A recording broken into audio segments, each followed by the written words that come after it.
உதயங்கள் தேடும் இதயங்கள் தனிலே இறையருள் மழை மனங்கள் பூக்கள் சிந்த வசந்தம் வாழ்வில் கொண்ட வாழும் இறை குழலே உதயங்கள் தேடும் இதயங்கள் தனிலே இறையருள் மழை மனங்கள் பூக்கள் சிந்த வசந்தம் வாழ்வில் கொண்ட வாழும் இறை குழலே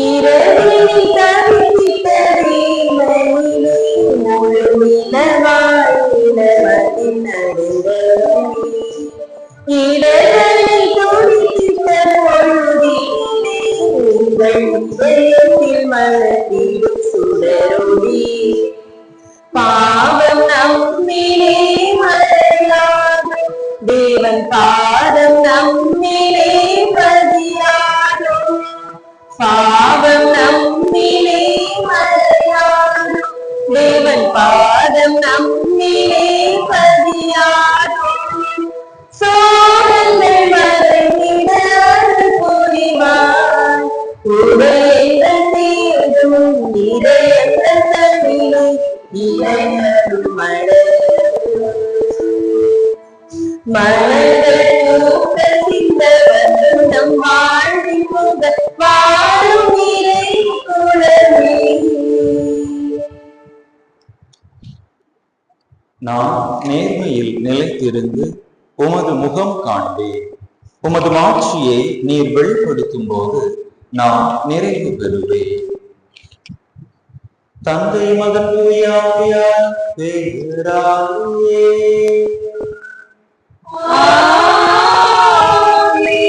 நம் ஆண்டவராகிய இயேசு கிறிஸ்துவின் அருள் கடவுளின் அன்பும் தூய ஆவியாரின் நட்புறவும் உங்கள் அனைவரோடும் இருப்பதாக. உம் ஆன்மாவோடும் இருப்பதாக.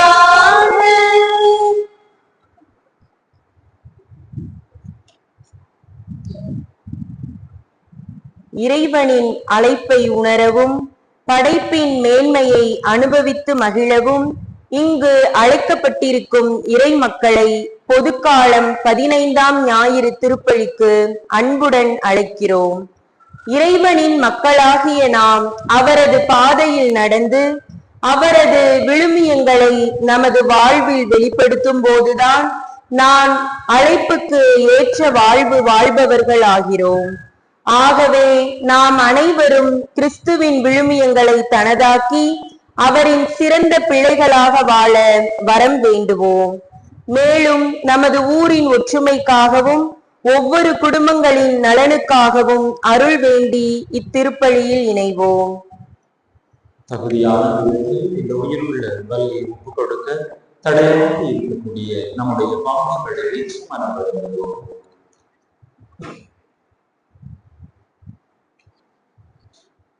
எல்லாம் வல்ல இறைவனிடமும் சகோதர சகோதரிகளை உங்களிடமும் நான் பாவியை ஏற்றுக்கொள்கிறேன்.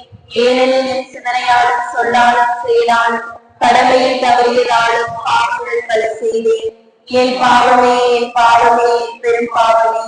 ஆகையால் எப்போதும் கன்னியான தூய மரியாதையும் மாணவர்கள் புனிதர் அனைவரையும் சகோதர சகோதரிகளை உங்களையும் நம் தேவனாகிய ஆண்டவரிடம் எனக்காக வேண்டிக் கொள்ள வந்தார்கள். எல்லாம் இறைவன் நம் மீது இரக்கம் வைத்து நம் பாவங்களை எல்லாம் மன்னித்து நம்மை நிலை வாழ்வுக்கு அழைத்து செல்வாராக.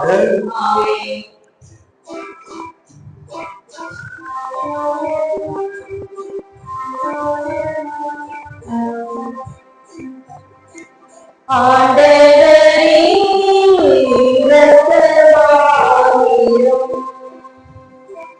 ஆண்டவரே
கெஞ்சும் இறைவனே, உமக்கு ஆராதனை புரிந்து உம்மை மாட்சிப்படுத்துகின்றோம் யாம்.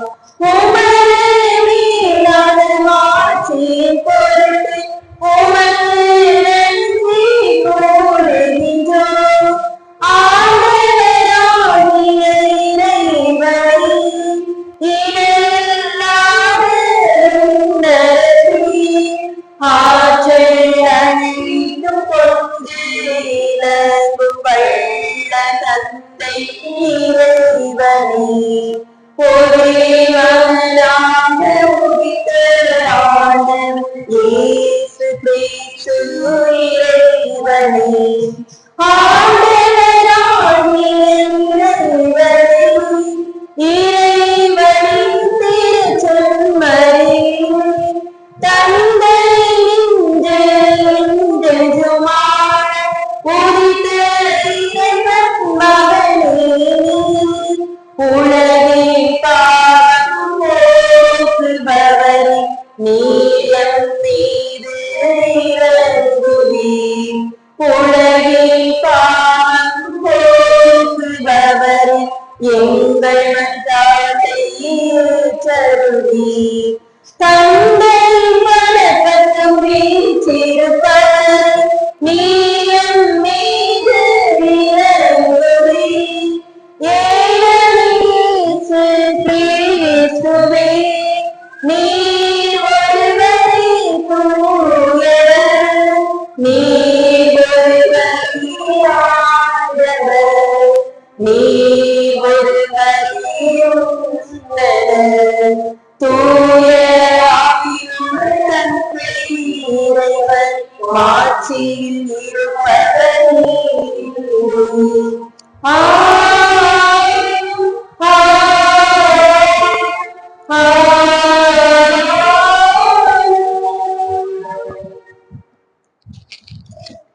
மன்றாடுவோம். இறைவா, தவறினடந்தோ நன்னறிவு சொல்வார், அவர்களுக்கு உண்மையின் வழியை காட்டுவீர்.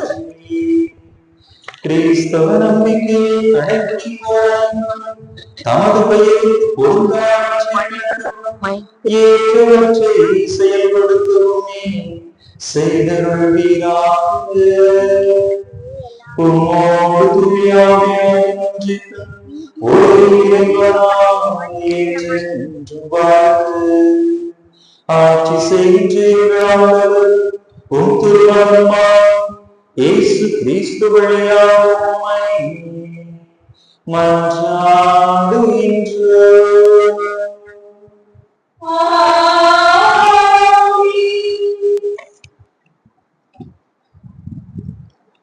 ஆடு மேய்ப்பவனை அருள் பொழிவு செய்து இஸ்ரேல் மக்களுக்கு அருள் செய்தியை பறைசாற்ற அனுப்புகிறார்.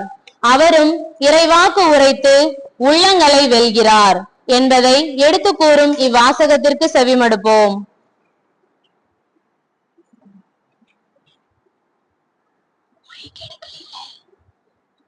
மைக்கில் பேச கேட்கல.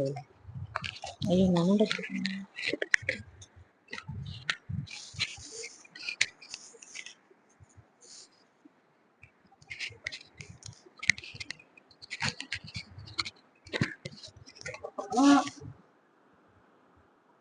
முதல் வாசகம். என் மக்களாகிய இஸ்ரேலிடம் சென்று இறைவாக்கு உரைத்தீரே. இறைவாக்கினர் ஆமோஸ் நூலிலிருந்து வாசகம். அதிகாரம் 7, இறைவார்த்தைகள் 12 முதல் 15 முடிய. ஆமோஸ் நூலிலிருந்து வாசகம். அதிகாரம் 7, இறைவார்த்தைகள் 12 முதல் 15 முடிய. அந்நாட்களில் பெத்லெஹேம் குருவாகிய அமத்சியா ஆமோஸை பார்த்து, காட்சி காண்பவனே, இங்கிருந்து போய்விடு, யூதாவின் நாட்டுக்கு ஓடிவிடு. அங்கே போய் இறைவாக்கு உரைத்து உன் பிழைப்பை தேடிக்கொள். பெத்லெஹேம் இனி ஒருபோதும் இறைவாக்கு உரைக்காதே, ஏனெனில் இது அரசு புனித இடம், அரசுக்குரிய இல்லம் என்று சொன்னார். ஆமோஸ் அதற்கு மறுமொழியாக அமைச்சையாவை பார்த்து கூறினார், நான் இறைவாக்கினன் இல்லை, இறைவாக்கினன் குழுவில் உறுப்பினரும் இல்லை. நான் ஆடு மாடு வைப்பவன், காத்து அத்திமர தோட்டக்காரன். ஆடுகளும் ஓட்டிக்கொண்டு போன என்னை ஆண்டவர் தேர்ந்தெடுத்து என் மக்களாகிய இஸ்ரவேலிடம் சென்று இறைவாக்கு உரைத்திடு என்று அனுப்பினார். ஆண்டவர் வழங்கும் அருள்வாக்கு.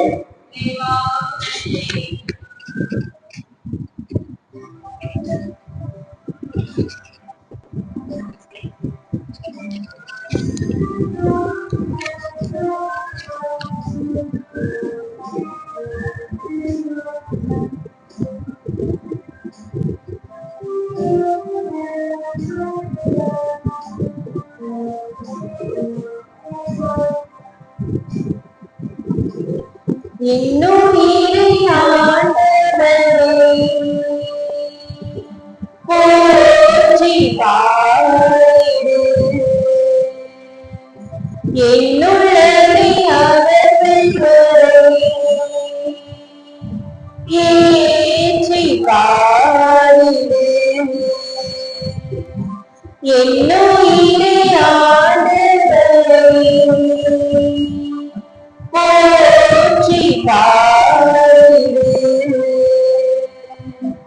என்னுள்ளவை அவர்கள் ஏற்றி பாடு என்னுயிருள்ளவர்கள் நான் பாடுவேன் இந்த பாடலும் நேரமும் புகழாடி மகிழ்வேன் என்னுயிரை ஆண்டவரை போற்றி பாடிடும்.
காட்சி கடலே நதி அழகி இறைவன் புகழை பாடு மழையே மழையே முகிலே மழையே இறைவன் புகழை பாடு காட்சி கடலே நதி அழகி இறைவன் புகழை பாடு மழையே மழையே முகிலே மழையே இறைவன் புகழை பாடு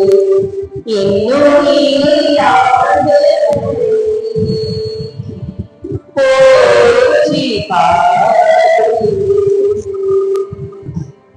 என்னுள்ளவே அவர்கள் ஏற்றி பாடு.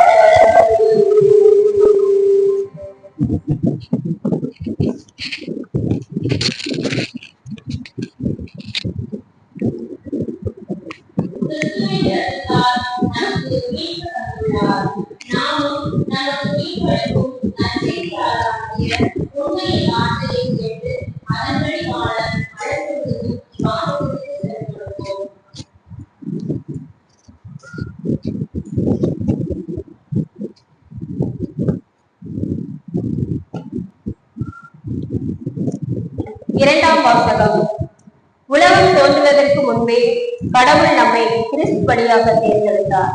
திருத்துதர் பவுல் எபேசியருக்கு எழுதிய திருமுகத்திலிருந்து வாசகம். அதிகாரம் 1, இறை வார்த்தைகள் 3 முதல் 14 முடிய.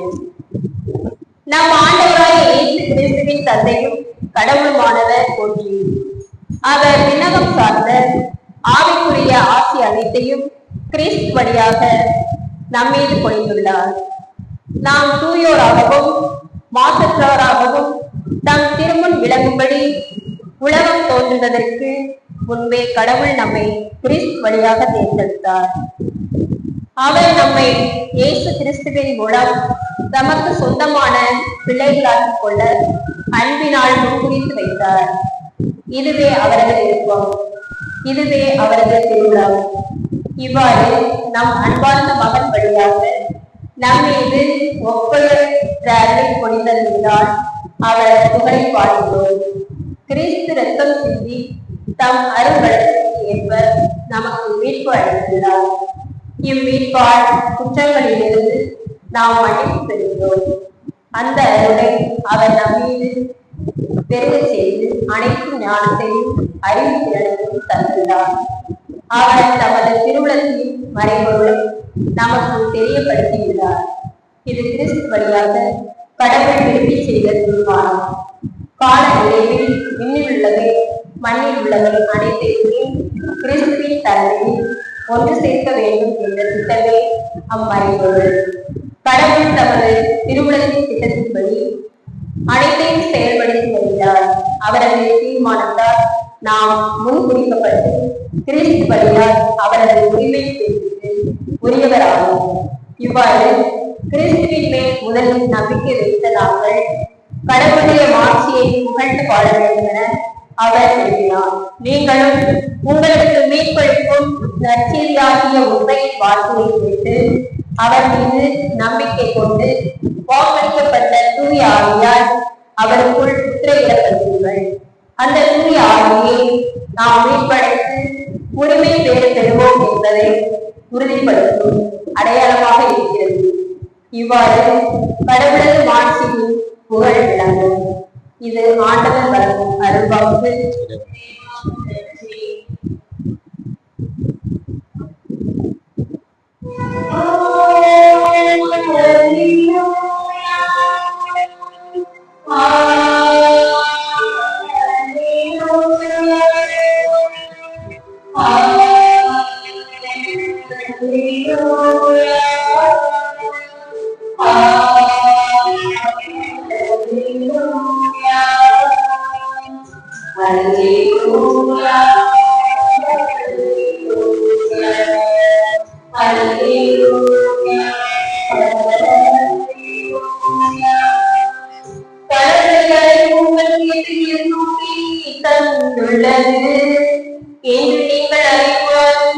உங்கள் அரசங்கள் ஒழித்த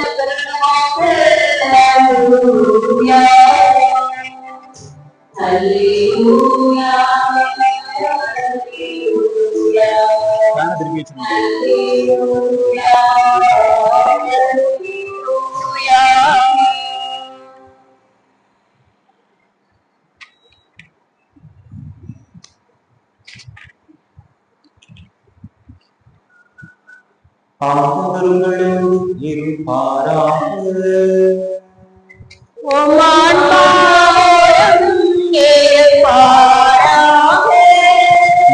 எழுதிய தூய நற்செய்தி வாசகம்.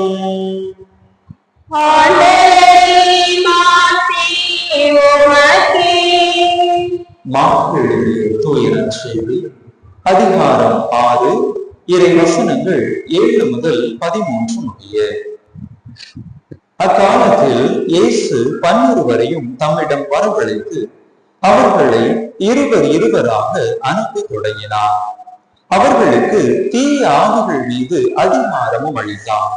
மேலும் பயணத்திற்கு கைத்தடி தவிர உணவு, பை, இடைக்கச்சையில் செப்பு காசு முதலிய வேறு எதையும் நீங்கள் எடுத்துக்கொண்டு போக வேண்டாம். ஆனால் மிதியடி போட்டுக் கொள்ளலாம். அணிந்திருக்கும் அங்கி ஒன்றே போதும் என்று அவர்களுக்கு கட்டளையிட்டார். மேலும் அவர், நீங்கள் எங்கேயாவது ஒரு வீட்டுக்குள் சென்றால் அங்கிருந்து புறப்படும் வரை அவ்வீட்டிலேயே தங்கியிருங்கள். உங்களை எந்த ஊராவது ஏற்றுக்கொள்ளாமலோ உங்களுக்கு செவி சாய்க்காமலோ போனால் அங்கிருந்து வெளியேறும் பொழுது உங்கள் கால்களில் படிந்துள்ள தூசியை உதறிவிடுங்கள். இதுவே அவர்களுக்கு எதிரான சான்றாகும் என்று அவர்களுக்கு கூறினார். அப்படியே அவர்கள் புறப்பட்டு சென்று மக்கள் மனம் மாற வேண்டும் என்று பறைசாற்றினார்கள். பல பேய்களை ஓட்டினார்கள். உடல் நலமற்றோர் பலரை எண்ணெய் பூசி குணப்படுத்தினார்கள். ஆண்டவரின் அருள்வாக்கு. கிறிஸ்துவே உமக்கு புகழ்.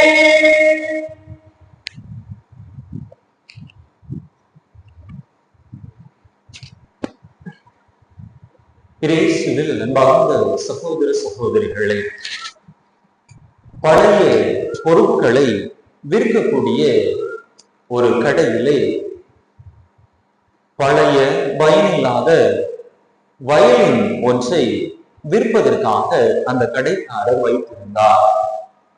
யாரும் அந்த வயலினுடைய பக்கத்தில் கூட செல்லவில்லை. அந்த வழியாக செல்லும் யாராவது அந்த வயலினை விலைக்கு வாங்குவார்கள் என்று அந்த கடைக்காரர் எதிர்பார்த்திருக்க அதை யாரும் கண்டுகொள்ளவே இல்லை. சும்மாவது காசு இல்லாமல் யாருக்காவது கொடுக்கலாம் என்று சொன்னால் அதையும் கூட வாங்க வருவதற்கு முன் வர யாரும் இல்லை. அடுப்பில் வைத்தால் கூட இது எரியாது என்கின்ற எண்ணத்திலே அவர்களுடைய செயல்பாடுகள் இருந்தன.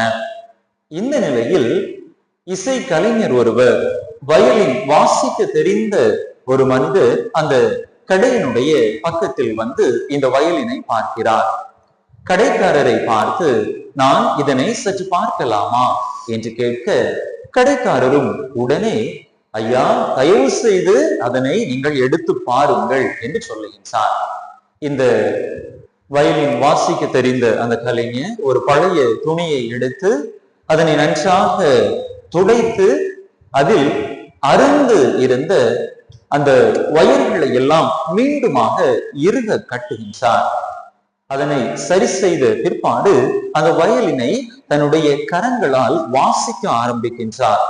அப்பொழுது அதிலிருந்து மிகவும் அருமையான, கேட்பவர்களை மயக்கக்கூடிய அளவிலே அந்த ஒலியானது வெளிவந்தது. அதை கேட்ட அக்கம் பக்கத்தில் இருந்த அனைவரும், அந்த வயலினை பார்த்து ஓட்டம் பிடித்த அனைவரும் இப்பொழுது அந்த வயலினை நோக்கி நடை போட ஆரம்பிக்கின்றார்கள். அந்த வயலின் வித்வானும் அந்த கடைக்காரரிடம் அதனை கொடுத்து விட்டு சென்று விட்டார். இப்பொழுது அந்த மக்கள் அனைவரும் கடைக்காரரை மொய்த்தது போன்று மொய்க்கின்றார்கள். அந்த வயலின் எனக்கு வேண்டும், எனக்கு வேண்டும், அது எவ்வளவு ரூபாய் என்று ஒவ்வொருவருமே போட்டி போட்டுக்கொண்டு அந்த கடைக்காரரிடம் போய் நின்றார்கள். அப்பொழுது அந்த கடைக்காரர் அவர்களை பார்த்து சொல்லுவார், இல்லை, இந்த வயலினை நான் விற்பதாக இல்லை, நீங்கள் தயவு செய்து உங்களுடைய வேலையை பார்த்து கொண்டு செல்லலாம் என்று சொல்லிவிட்டார். இயேசுவில் பிரியமான சகோதர சகோதரிகளே, அடுப்பில் வைத்தால் கூட எரியாது என்று கருதப்பட்ட ஒரு வயலின் அதற்கு உகந்த ஒரு சரியான கலைஞனுடைய கையில் கிடைத்தவுடன் அதனுடைய மதிப்பே மாறுகின்றது என்பதைத்தான் அந்த நிகழ்விலே நாம் பார்த்தோம். இன்றைய வாசகங்கள் மூன்றுமே எப்படி நாம் கடவுளுடைய கரங்களில் விழுகின்ற பொழுது நம்முடைய வாழ்க்கையிலே வியத்தகு மாற்றங்களை சந்திக்க முடியும் என்பதை நமக்கு எடுத்து சொல்லுகின்றன. அந்த வயலின் வித்வானை விட பல மடங்கு அருளும் ஆற்றலும் வாய்ந்த ஆண்டவர் நம்மை தொட்டார் என்று சொன்னால் நம்முடைய வாழ்க்கையிலும் கூட நாம் எண்ணி பார்த்திராத அளவிலே பலவிதமான மாற்றங்கள் நம்மை திடப்படுத்தக்கூடிய விதத்திலே, நம்முடைய வாழ்க்கையை நலப்படுத்தக்கூடிய விதத்திலே அமையும் என்பதை இன்றைய இறை வாக்கு வழிபாடு சிறப்பாக நமக்கு எடுத்து கூறுகின்றது. முதல் வாசகத்திலே பார்க்கிறோம். அங்கே முதல் வாசக பின்புலத்தை பார்க்கிற பொழுது, சாலமோன் அரசருடைய ஆட்சிக்கு பிற்பாடு இஸ்ரேல் நாடானது இரண்டாக பிரிகின்றது. வடநாடு, தென்னாடு என்று இரண்டாக பிரிகின்றது. வடநாடு என்பது இஸ்ரேல் நாட்டை மையமாக வைத்து செயல்படுகின்றது. தென்னாடு என்பது யூதா நாட்டை மையமாக வைத்து செயல்படுகின்றது. இந்த வடநாட்டிலே மக்கள் கடவுளுடைய கட்டளைகளை மீறி தான் தோன்றித்தனமாக வாழ்க்கையை வாழ்ந்து கொண்டிருந்தார்கள். இந்த நிலையில் தான் ஆடு மேய்த்துக் கொண்டிருந்த ஒரு மனிதரை, ஆமோஸ் என்கின்ற அந்த மனிதரை கடவுள் அழைக்கின்றார். இந்த ஆமோஸ் தென்னாடு யூதா நாட்டை சேர்ந்தவர். அவரை அழைத்து வடநாட்டுக்கு போ, இஸ்ரேலுக்கு போ, அங்கு போய் இறைவாக்கை நீ அறிவி என்று அவரை அனுப்புகின்றார். அங்கு ஏற்கனவே வடநாட்டிலே அமர்சியா என்கின்ற தலைமை கூறு இருக்கின்றார். அரசரிடத்திலே மிகுந்த செல்வாக்கு வாய்ந்தவர், அரசருடைய கட்டளைப்படி செயல்படக்கூடியவர். அங்கே ஆமோஸ் இறைவாக்கினர் சென்று அந்த பெத்தேல் என்கின்ற அந்த இடத்திலே இறைவாக்கு உரைப்பதை கண்ட இந்த அமர்சியா என்ற தலைமை குரு அவரை பார்த்து எள்ளி நகையாடி அவரை துரத்த முற்படுகின்றார். உன்னுடைய நாட்டிற்கு ஓடிப்போ, இங்கு உன்னுடைய பிழைப்பை தேடாதே, வேறு எங்கேயாவது போய் தேடிக்கொள் என்று சொல்லி அவரை ஓட விரட்ட முனைப்பதை நாம் பார்க்கின்றோம். அந்த நிலையில் ஆமோஸ் இறைவாக்கினர் அவரை பார்த்து சொல்லுவார், நான் ஒன்றும் பெரிய இறைவாக்கினன் அல்ல, சாதாரண ஆடு மேய்ப்பவன். என்னை கடவுள் அழைத்தார், கடவுளுடைய பணியை நான் செய்கிறேன், அவர் சொன்னதைத்தான் நான் சொல்லுகிறேன் என்று அங்கே சொல்கின்றார். இங்கே பார்க்கிறோம், ஒரு சாதாரண மனிதன், ஆடு வைத்துக் கொண்டிருந்த ஒரு மனிதன், ஒரு இடையன். அந்த மனிதனை கடவுள் அழைக்கின்றார். எந்த அளவிற்கு அந்த அழைப்பிற்கு பிற்பாடு அவனுடைய வாழ்க்கை மாறுகின்றது என்று சொன்னால், அரசனையே அல்லது தலைமை குருவையே எதிர்க்கக்கூடிய அளவிற்கு, நெறிந்திருந்த அவர்களுடைய வாழ்க்கையை சீர்படுத்தக்கூடிய அளவிற்கு கடவுள் ஒரு சாதாரண மனிதனை மிகப்பெரிய இறை வாக்கினராக மாற்றினார் என்று பார்க்கிறோம். அங்கே கடவுளின் அழைப்பு ஆமோஸினுடைய வாழ்க்கையில் மிகப்பெரிய மாற்றத்தை, திருப்பத்தை ஏற்படுத்துகின்றது. இரண்டாவது வாசகத்திலே பார்க்கிறோம், அங்கே பவுலடிகளார் எபேசு நகர மக்களுக்கு கொடுக்கக்கூடிய அந்த செய்தியிலே இதனுடைய பின்புலமும், அந்த எபேசு நகர மக்கள் சிலை வழிபாட்டிற்கு, நெறி பிறந்த வாழ்விற்கு உட்பட்டிருந்த ஒரு நிலையிலே இருந்தார்கள். இந்த நிலையில் அவர்களுடைய அழைக்கப்பட்ட நிலையை அவர்கள் உணர்ந்து கொள்ள பவுலடிகளார் அழைப்பு விடுக்கின்றார். நீங்கள் தூய ஆவியால் முத்திரையிடப்பட்டிருக்கிறீர்கள், எனவே அந்த அழைப்புக்கு ஏற்ற வாழ்க்கை வாழுங்கள் என்று சொல்லி அவர்களுடைய அந்த சிலை வழிபாட்டில் இருந்து வெளிவர, நெறி பிறந்த வாழ்வில் இருந்து வெளிவர அழைப்பு விடுக்கின்றார். ஆக தூய ஆவியாருடைய முத்திரை, தூய ஆவியாருடைய தொடுதல் நெறி பிறந்த அந்த எபேசு நகர மக்களுடைய வாழ்க்கையிலே மிகப்பெரிய மாற்றத்தை அங்கே கொண்டு வருகின்றது. நற்செய்தி வாசகத்திலே நாம் பார்க்கிற பொழுது, இன்று வாசிக்கப்பட்ட அந்த மார்க்கு நற்செய்தியிலிருந்து எடுக்கப்பட்ட அந்த நற்செய்தியில் இதற்கு முந்தைய பகுதி வரை இயேசுதான் தன்னுடைய வாழ்க்கையிலே பல்வேறு அற்புதங்களை, அதிசயங்களை செய்து கொண்டிருந்தார். மக்களை தேடி சென்று அவர்களுடைய பிணிகளை, நோய்களை எல்லாம் குணமாக்கி கொண்டிருந்தார். ஆனால் இந்த பகுதியிலிருந்து அவர் அந்த அதிகாரத்தை, குணப்படுத்தக்கூடிய வல்லமையை தன்னுடைய சீடர்களுக்கு கொடுப்பதை பார்க்கின்றோம். சாதாரண சீடர்கள், மீன் பிடித்துக் கொண்டிருந்தவர்கள், பெரிய அளவிலே கல்வி அறிவு அற்றவர்கள், பாவத்தில் வாழ்ந்து கொண்டிருந்த அந்த சீடர்கள், தங்களுக்கு யார் முதன்மையானவன் என்று சண்டை போட்டுக் கொண்டிருந்த அந்த சீடர்கள், அப்படிப்பட்ட அந்த சீடர்களை ஆண்டவர் அழைக்கின்றார், அவர்களை தொடுகின்றார். இறைவாக்கு உரைக்கக்கூடிய பணியை, குணப்படுத்தக்கூடிய பணியை அவர்களுக்கு கொடுத்து அவருடைய சாட்சிகளாக வாழ அவர்களை நம் ஆண்டவர் இயேசு கிறிஸ்து அழைப்பதாக பார்க்கிறோம். ஆக சாதாரண சீடர்கள் மிகப்பெரிய அளவிலே இறைவாக்குரைக்கும் பணியை பெற்றவர்களாக, வல்லமை பெற்றவர்களாக உருவெடுத்தார்கள் என்று பார்க்கிறோம். நண்பர்களே, விவிலியத்திலே பல பல உதாரணங்களை நாம் அடுக்கிக் கொண்டே போகலாம். கடவுளால் தொடப்பட்டவர்கள் எப்படி தங்களுடைய வாழ்க்கையிலே வியத்தக விதத்திலே மாற்றங்களை கண்டார் என்று தொடர் விடுதலை பயண நூலிலே 3-4வது அதிகாரங்களில் நாம் வாசிக்கிற பொழுது தெரியும். இஸ்ரேல் மக்களுடைய பாடுகளை கண்ட கடவுள் மோசையை அழைத்து சொல்கின்றார், என்னுடைய மக்களுடைய கூக்குரலை நான் கேட்டேன், நீ எகிப்திற்கு சென்று பார்வோனின் அடிமை தலையிலிருந்து அவர்களை விடுவிக்க வேண்டும் என்று சொன்னவுடன் மோசை சொல்லுவான், ஆண்டவரே, நான் நாவன்மையற்றவன், எனக்கு பேச தெரியாது, என்னுடைய வாய்த்துக்கும் நாவு குளரும் என்று சொல்லுகின்றார். அப்பொழுது கடவுள், நான் உன்னோடு இருப்பேன், நீ பேச வேண்டியதை நான் உனக்கு கற்றுத் தருவேன் என்று சொல்லி அவரை திடப்படுத்துகின்றார். அந்த தொடுதல் மோசையை மிகப்பெரிய இறைவாக்கினராக மாற்றியது. இஸ்ரேல் மக்களை பார்வோனின் அடிமை தலையிலிருந்து எகிப்திலிருந்து வெளியே கொண்டு வந்தது என்று நாம் பார்க்கிறோம். எஸ்ஐயா இறைவாக்கினர் புத்தகத்திலே 6வது அதிகாரத்தை பார்க்கிற பொழுது தெரியும். எஸ்ஐயா இறைவாக்கினர் சொல்லுவார், தூய்மையற்ற உதடுகளை கொண்ட மனிதன் நான், தூய்மையற்ற உதடுகளை கொண்ட அந்த மக்கள் நடுவில் வாழக்கூடிய மனிதன் நான். அவ்வாறு இருக்கின்ற பொழுது ஆண்டவருடைய அந்த நெருப்பு பொறி வானதூதர் மூலமாக அவருடைய நாவை தொட்டது. அவருடைய பாவங்கள் அனைத்தும் மன்னிக்கப்பட்டது. மிகப்பெரிய அளவிலே அவருடைய வாழ்க்கையில் மாற்றம் ஏற்பட்டு பெரிய இறைவாக்கினராக அவர் திகழ்ந்தார் என்று பார்க்கிறோம். எரேமியா இறைவாக்கினரும், நான் சிறுபிள்ளைதானே, எனக்கு பேச தெரியாதே என்று சொன்ன பொழுது அங்கே ஆண்டவர் சொல்லுகின்றார், சிறுபிள்ளைதான் என்று சொல்லாதே, யாரிடமெல்லாம் உன்னை அனுப்புகிறேனோ அவர்களிடமெல்லாம் போய் நீ நான் சொல்வதை இறைவாக்காக உரை என்று சொல்லுகின்றார். அந்த சந்திப்பு, அந்த தொடுதல் அங்கே எரேமியாவினுடைய வாழ்க்கையிலே பெரிய மாற்றத்தை ஏற்படுத்தி மிகப்பெரிய இறைவாக்கினராக அவரை மாற்றியது என்று பார்க்கிறோம். பாவத்தில் வாழ்ந்த சக்கேயுவை ஆண்டவர் பார்க்கின்றார்.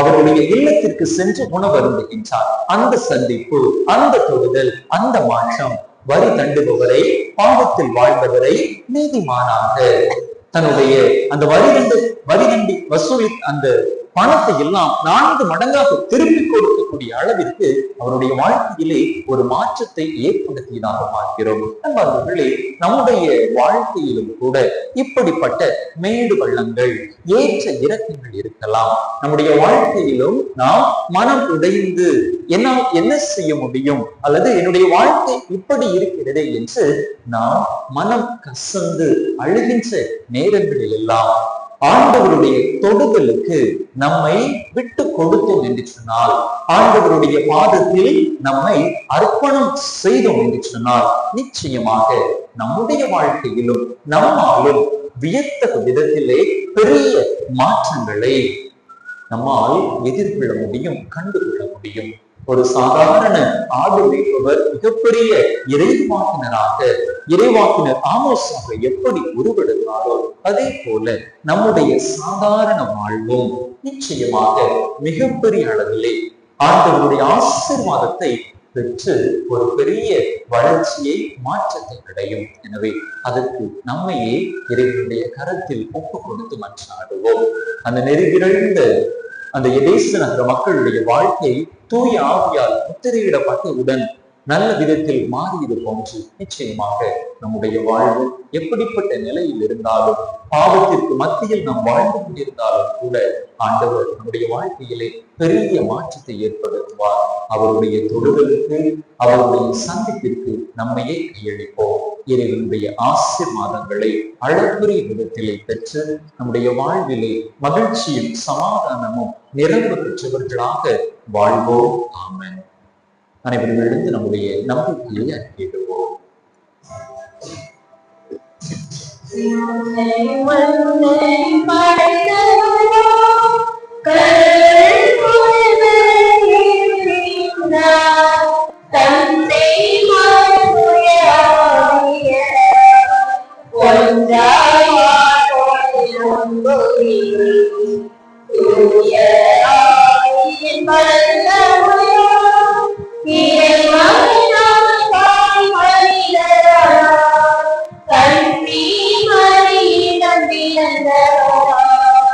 இயேசுவை உறுதியாய் நம்புகிறேன். காட்டுவினாற்றில் பாடுபட்டார், சிலுவையில் அனுப்பப்பட்டார்.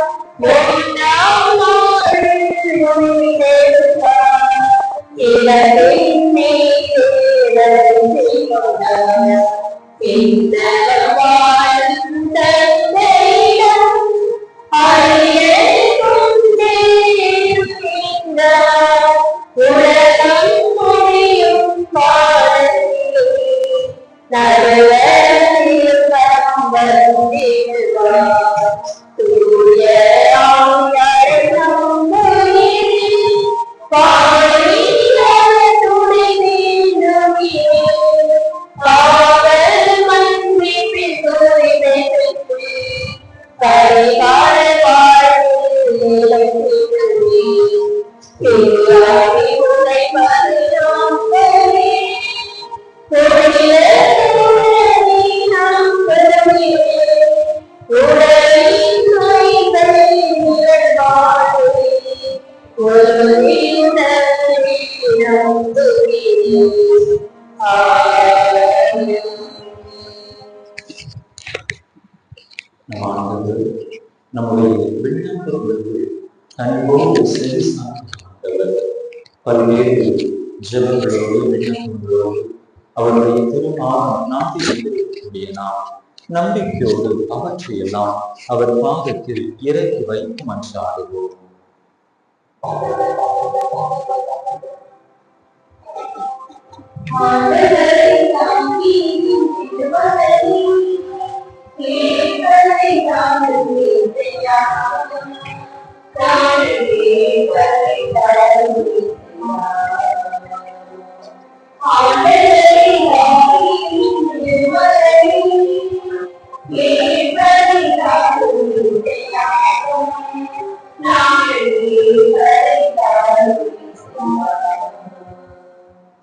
அழைத்தலின் நாயகனே எம் இறைவா, எம் திரு அவை தலைவர்கள் அனைவரும் உமது வல்லமையோடு தனது பணியை சிறப்பாக ஆற்ற அருள் தர வேண்டுமென்று இறைவா உம்மை மன்றாடுகின்றோம்.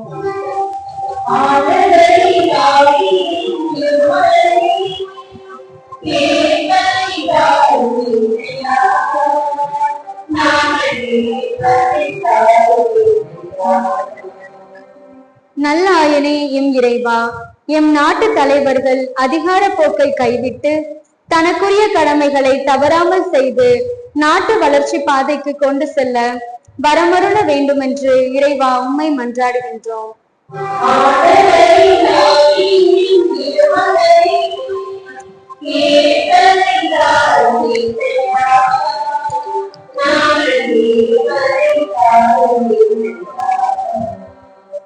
இரக்கத்தின் இறைவா, எம் பகுதிவாழ் மக்களின் வாழ்வு ஏற்றம் பெறவும் பொருளாதாரம் மேம்படவும் வேறுபாடுகளை களைந்து அனைவரும் அன்பு செய்து வாழவும் வரமருள வேண்டும் என்று இறைவா உம்மை மன்றாடுகிறோம்.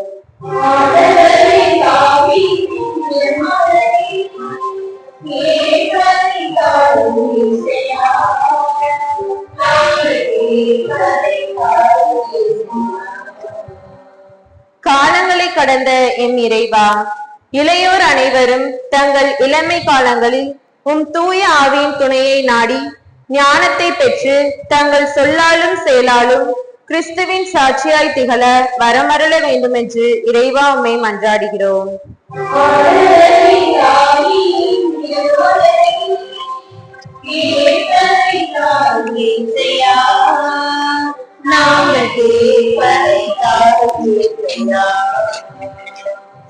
ஆண்டவரை தாவீதின் திருமகனே, கேட்பதை தாரும் இசையா, நாங்கள் கேட்பதை தாரும் இசையா.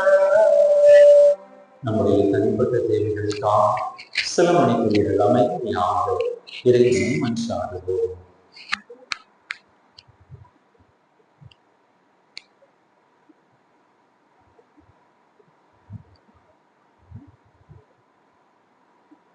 எங்கள் தாயும் தந்தையுமா இறைவா, உம்முடைய அன்பு பிள்ளைகளாக நாங்களோடு கொள்ளுங்கள்.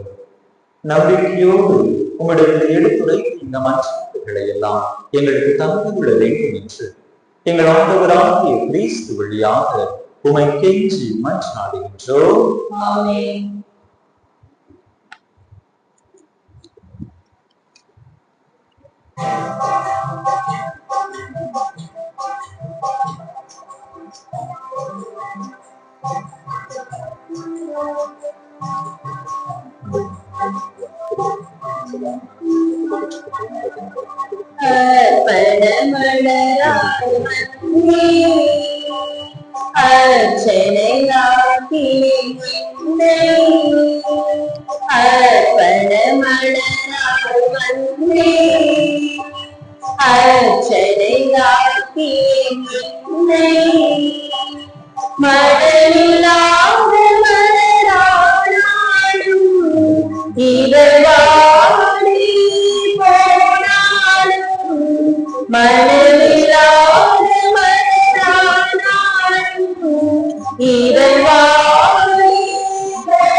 சகோதர சகோதரிகளே, என்னுடைய எல்லாம் வல்ல தந்தையான ஏற்றதாக மன்றாடுங்கள்.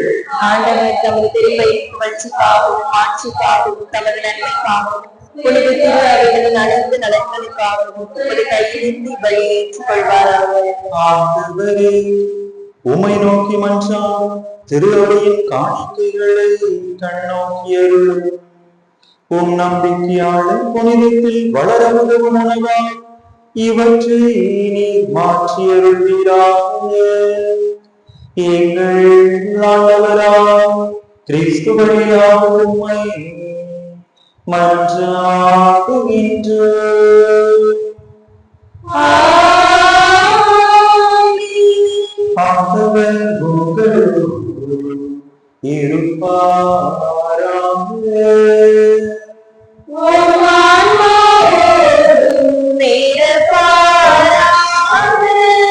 இதயங்களை மேலே எழுப்புங்கள்.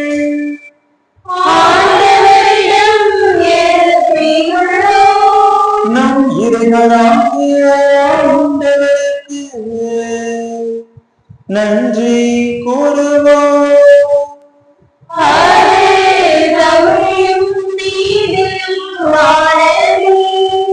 ஆண்டவரே தூயவரான தந்தையே, என்றும் உள்ள எல்லாம் நல்ல இறைவா, எங்கள் ஆண்டவராகிய கிறிஸ்து வழியாக என்னாலும் எவ்விடத்திலும் நாங்களும் நன்றி செலுத்துவோம். மெய்யாகவே தகுதி நீதியுமாகும். எங்கள் கடமை மெய்க்குறே செயலுமாகும். ஏனெனில் கிறிஸ்து பிறந்து முன்னைய பாவநிலையில் இருந்து மனிதரை புதுப்பித்தார். பாடுபட்டு எங்கள் பாவங்களை அளித்தார். இறந்தோரிடமிருந்து உயிர்த்தெழுந்து நிலை வாழ்வுக்கு வழிவகுத்தார். தந்தையே, அவர் உம்மிடம் விண்ணேறி வந்து விண்ணகத்தின் கதவுகளை திறந்து வைத்தார். ஆகவே வாழ்த்தூது புனிதர் அனைவரோடும் சேர்ந்து நாங்களும் உமக்கு புகழ்ச்சி பண்ணி செய்து முடிவின்றி ஆர்ப்பரித்து பாடுவதாவது: தூயவர் தூயவர் தூயவர் வான்படைகளின் வல்லமையுள்ள ஆண்டவர், விண்ணகமும் மண்ணகமும் உமது ஆட்சியால் நிறைந்துள்ளன. உன்னதங்களிலே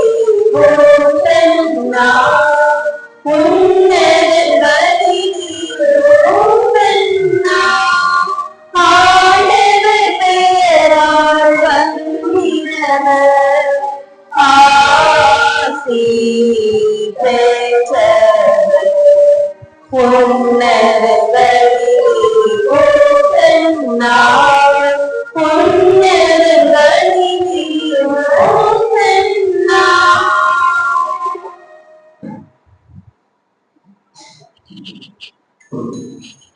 ஆண்டவரே, நீர்மையாகவே தூயவர், தூய்மை அனைத்துக்கும் ஊற்று.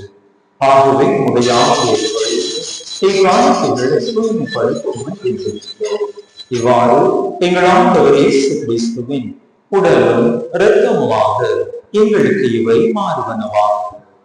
அவர் பாடுபட உளம் கனிந்து தம்மை கைவிழித்த போது அப்பத்தை எடுத்து நன்றி செலுத்தி அதை விட்டு தம் சீடர்களுக்கு அளித்து அவர் கூறியதாவது: அனைவரும் இதிலிருந்து பெற்று கொள்ளுங்கள், ஏனெனில் இது உங்களுக்காக கையளிக்கப்படும் என் உடல்.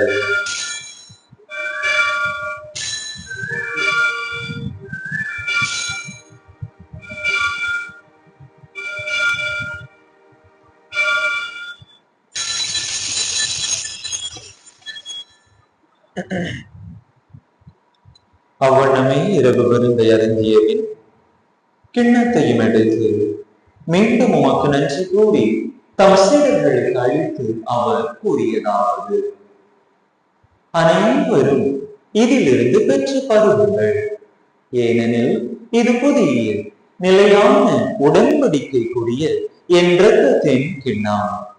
இது பாவ மன்னிப்புக்கென்று உங்களுக்காகவும் பலருக்காகவும் சிந்தப்படும். இதை என் நினைவாக செய்யுங்கள்.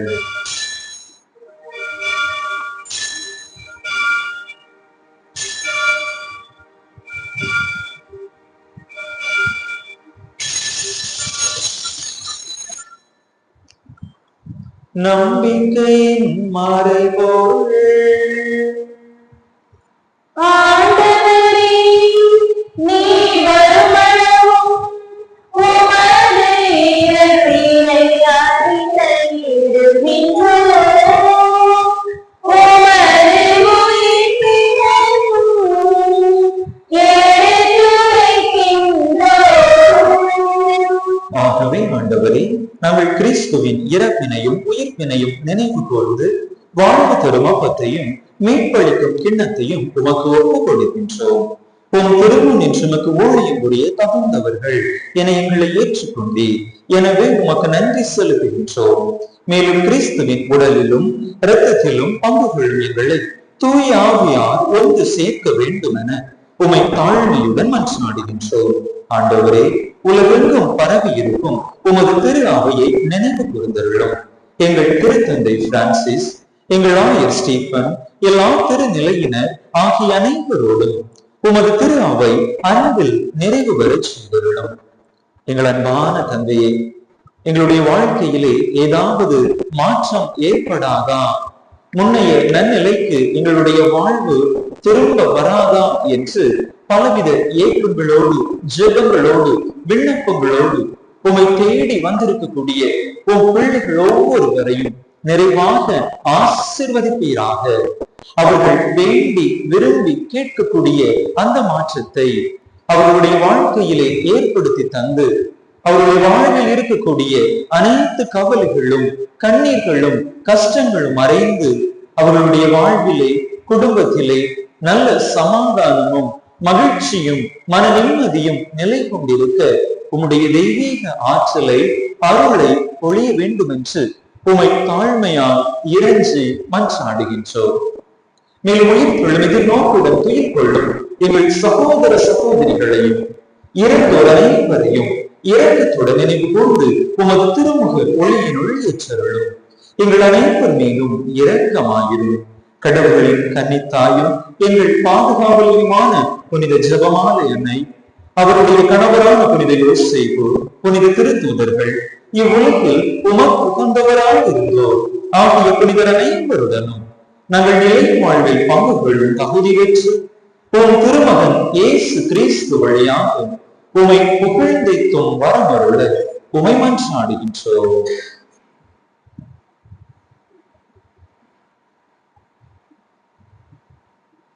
இவனையாம் இவனோடு எல்லாங்கள் இறைவனாகிய தந்தையே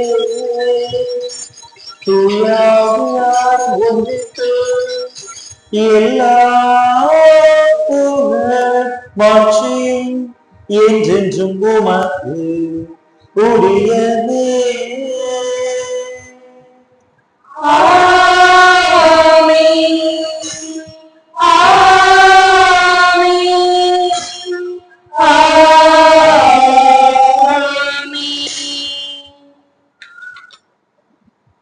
மீட்பரின் கட்டளையால் கற்பிக்கப்பட்டு இறை படிப்பினையால் பயிற்சி பெற்ற நாம் துணிந்து சொல்வோம். விண்ணுலகில் இருக்கின்ற எங்கள் தந்தையே, உமது பெயர் தூயது என போற்ற பெறுக. உமது ஆட்சி வருக. உமது திருவுளம் விண்ணுலகில் நிறைவேறுவது போல மண்ணுலகிலும் நிறைவேறுக. எங்கள் அன்றாட உணவை இன்று எங்களுக்கு தாரும். எங்களுக்கு எதிராக குற்றம் செய்வோரை நாங்கள் மன்னிப்பது போல எங்கள் குற்றங்களை மன்னியும்.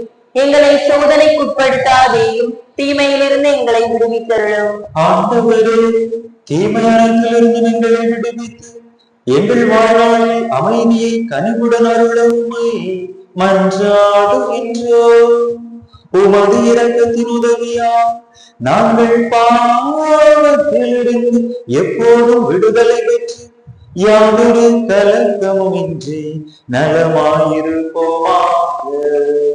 நாங்கள் எதிர்நோக்கி இருக்கும் பேரின்பத்துக்காக எம் மீட்பராகிய இயேசு கிறிஸ்துவின் வருகைக்காகவும் காத்திருக்கின்றோம். ஆட்சியும் வல்லமையும்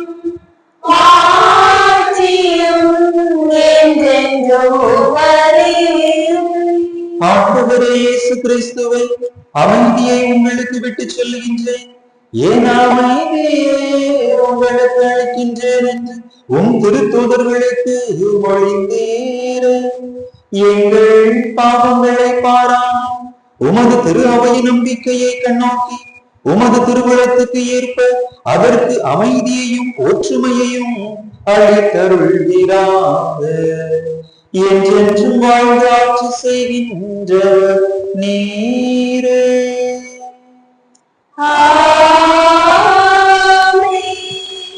ஆண்டவருடைய அமைதி உங்கள் அனைவரோடு என்றும் இருப்பதாக.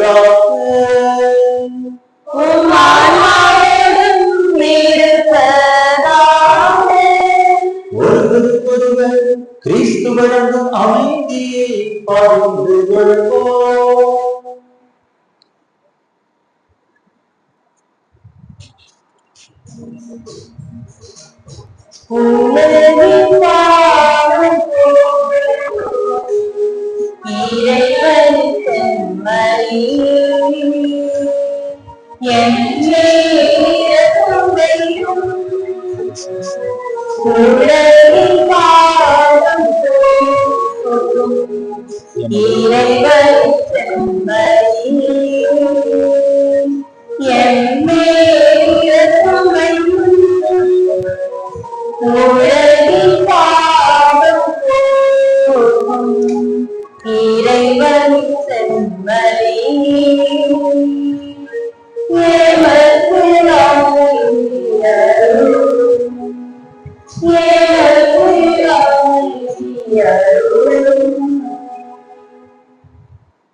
இதோ இறைவனின் சமரி, இதோ உலகின் பாவங்களை போக்குகின்றவர். நாம் வேண்டி விரும்பி கேட்கக்கூடிய மாற்றத்தை நம்மில் ஏற்படுத்த வல்ல இறைவன் இவரே. இந்த செம்மறியின் திருவிருந்துக்கு அழைப்பு பெற்றுள்ள நாம் பேறு பெற்றோர். ஆண்டவரே, நீர் என் உள்ளத்தில் நான் தகுதியற்றவள். ஆனால் ஒரு வார்த்தை மட்டும் சொல்லியறலும் எனது ஆன்மா நலவடையும்.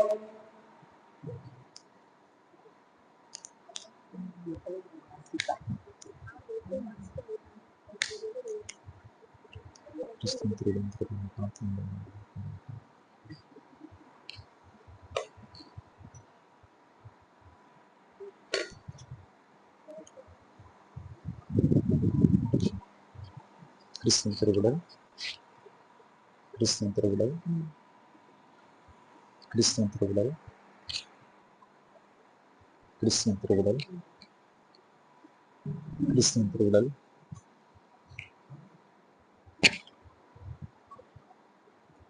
கிறிஸ்துவின் திருவிழா, கிறிஸ்துவின் திருவிழா, கிறிஸ்துவின் திருவிழா, கிறிஸ்துவின் திருவிழா,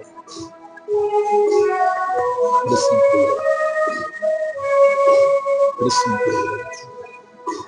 அகவிருந்தாக இறைவா மனம் மகிழ்ந்திட வாழ்த்த நிறைவேவா.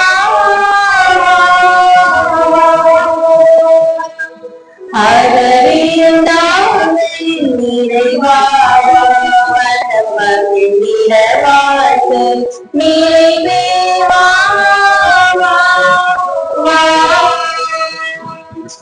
ஆறுதல் அழைத்திடும் அருள்மொழியில் திருநாமம் முழங்கிடும் உயிர்மொழியே.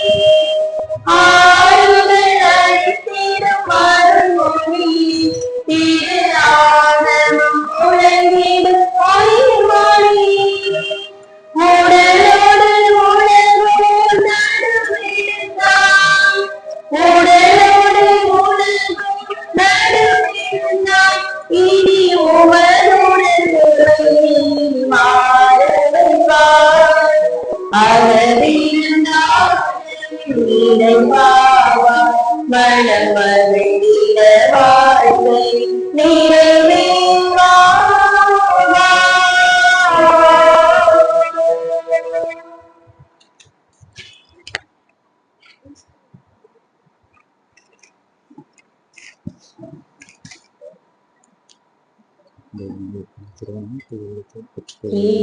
கிறிஸ்துவின் ஆத்மமே என்னை அர்ச்சியும், கிறிஸ்துவின் தேவமே என்னை ரட்சியும். கிறிஸ்துவின் இரத்தமே என்னை போற்றியும், திருவிழா தீர்த்தமே என்னை துதியும். கிறிஸ்துவின் பாடுகள் என்னை தேற்றிட அருள் இயேசுவே என்னை தேற்றிடும். ஆரிய காயங்கள் என்னை வைத்திடும், பேரிடா வண்ணமா என்றும் தட்டிடும். சத்ருவிடம் நின்றே காத்திடும்,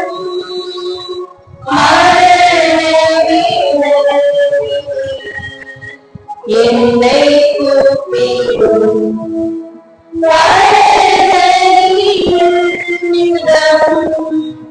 உண்மை வாழ்க்கை வருடத்தின் கண்ணோடு என்னை விடும்.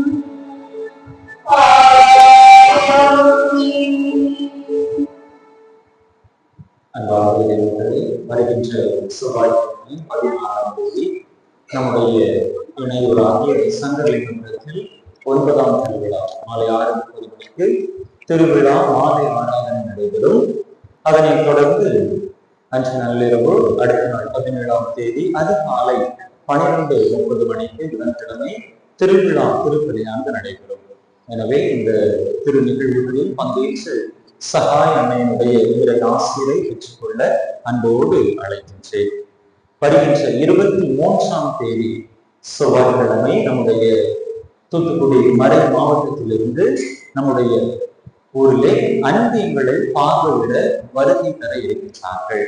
எனவே அன்பிய பொறுப்பாளர்கள், அன்பிய உறுப்பினர்கள் 23ஆம் தேதி செவ்வாய்க்கிழமை மாலை 6:30 மணிக்கு தயார் நிலையில் இருக்கும்படியாக அன்போடு கேட்டுக்கொள்கின்றேன்.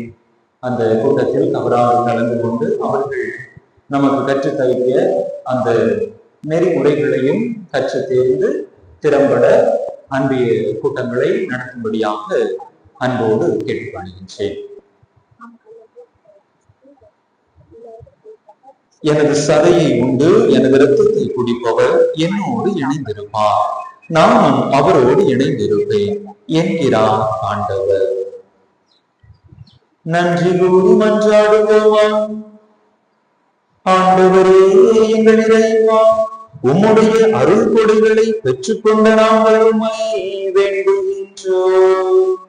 இவ்வாறு மறை நிகழ்வுகளில் நாங்கள் அடிக்கடி பங்கேற்பதால் அவற்றின் மீட்பளிக்கும் பயன் எங்களில் வளர செய்கிறாங்க. எங்கள் ஆண்டவராய் கிறிஸ்து வழியாக உம்மை மன்றாடுகின்றோம்.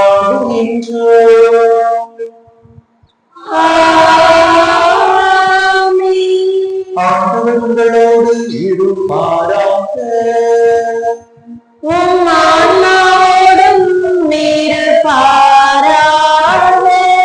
எல்லாம் வல்ல இறைவன் தந்தை மகன் தூய ஆவியார் உங்களுக்கு ஆசி வழங்குவாராக.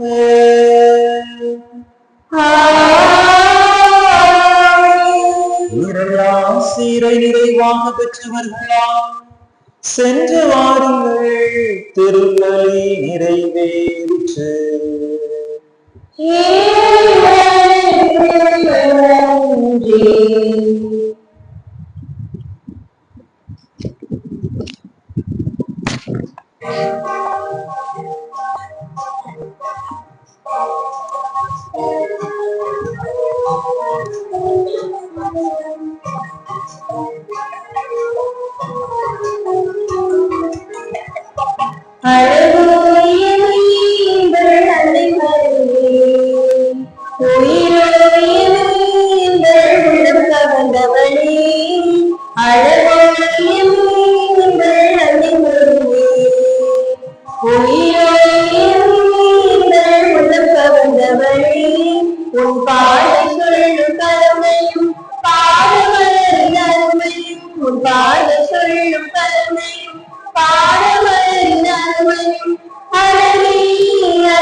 உங்கள் முகத்தை பார்க்கும் பொழுது உள்ளம் மகிழுதே. உங்கள் நாமத்தை சொல்லும் பொழுது நெஞ்சம் இனிப்பதே. அழகோடு உயிரோடு உள்ள தகுந்தவரே. திருப்பணி நிறைவேற்றிய பங்கு தந்தையின் உடல் நலத்திற்காகவும் அவர்களின் பணி சிறக்கவும் இங்கு வந்திருக்கும் நம் ஒவ்வொருவரின் குடும்ப நலனுக்காகவும் வேண்டிக் கொள்வோம். விண்ணுலகில் இருக்கிற எங்கள் தந்தையே, மது பெயர் தூயதென போற்ற பெருக, மது ஆட்சி வருக, மது திருவுளம் விண்ணுலகில் நிறைவேறுவது போல மண்ணுலகிலும் நிறைவேறுக.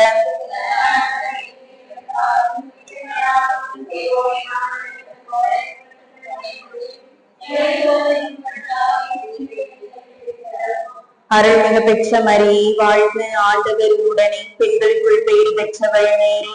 உடைய திருவயிற்றின் கனியாகிய இயேசுவும் பேறு பெற்றவரே.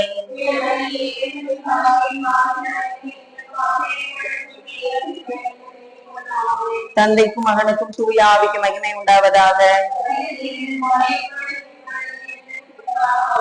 புனித ஜெபமாலை அன்னையே, புனித வளனாரே, புனித ஞான பிரகாசியாரே, புனித அந்தோணியாரே, நிலையான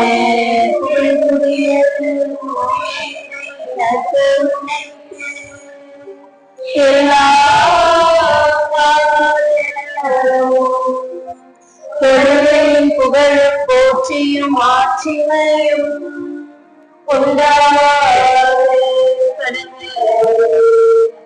அஜிஷ்ட சிலுவை அடையாளத்தினாலே எங்கள் சத்துருக்களிடமிருந்து எங்களை ரட்சித்தருளும் எங்கள் சர்வேஸ்வரா பிதா சுதன் பரிசுத்த ஆவியின் பெயராலே.